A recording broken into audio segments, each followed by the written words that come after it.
MonsterConTV.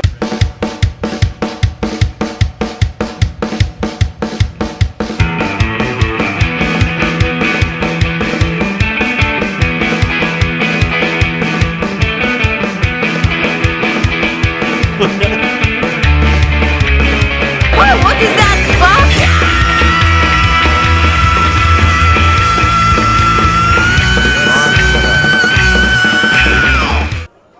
Hi, this is Katie with MonsterConTV, and we are at Texas Frightmare Weekend. We have been exploring amazing vendors, and we've been discussing a lot of really cool subjects about interesting things we find. And one reoccurring booth that no one at the show can miss is going to be at the Texas Triffid Ranch. We have with us Paul, and these are his plants. Hello. So Paul was saying earlier, how many different kinds of carnivorous plants, how many species of carnivorous plants are there? About 2,500 right now, plus probably about 5,000 more that are what are called proto-carnivorous. They can catch insect prey, but they don't actually have any way to digest it. That's amazing. How do you transport such delicate plants? Most of them aren't all that delicate. Many of them are actually rather tough. It's just the main idea that they're delicate has to do with the fact that they're not treated properly to be able to keep them alive. Right, and so are these habitats the habitats that you make them to survive in, or Yes. do they need to be transported to different environments when they're brought home? Some can be, but for the most part, they're intended to go ahead and stay in these for at least a year or so.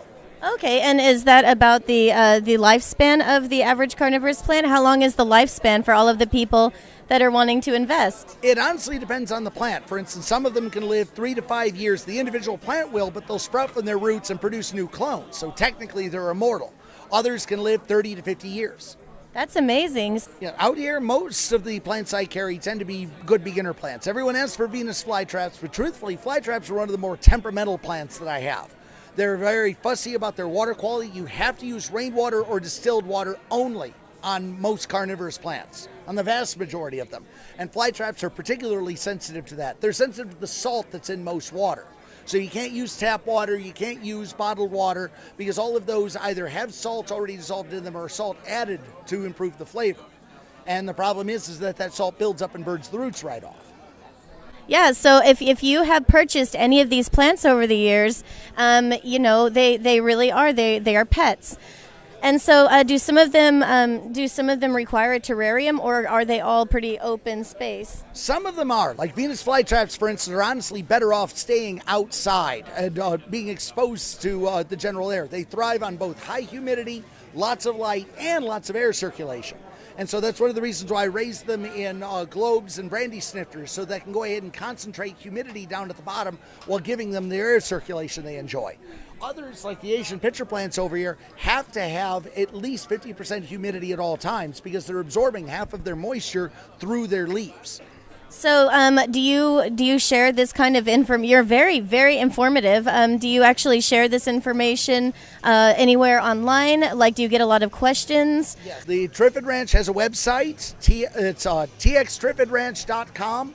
I also have a Facebook presence. Just look for Texas Triffid Ranch on Facebook and Twitter.